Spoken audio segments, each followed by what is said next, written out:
আসসালামু আলাইকুম গাইস। আসসালামু আলাইকুম। আমি মোহাম্মদ ইমরান সর্দার। আমি বাংলাদেশ জাতীয়তাবাদী যুব দল ঢাকা মহানগর উত্তর বিএনপি রূপনগর থানার যুব দলের সাধারণ কর্মী। আমি রূপনগর থানার রাজনীতি করি।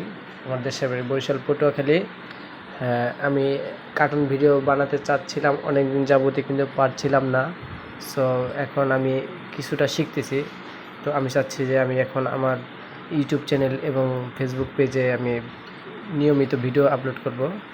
তো আশা করবো আপনাদের কাছ থেকে যে আমাকে সাপোর্ট করুন, ফলো করুন এবং আমার চ্যানেলটা সাবস্ক্রাইব করুন, যাতে আমি নিয়মিত ভিডিও দিতে পারি এবং সামনে আগাতে পারি। দয়া করে প্লিজ সবাই সাবস্ক্রাইব করে আসবেন। ডিসক্রিপশনে লিঙ্ক দেওয়া আছে।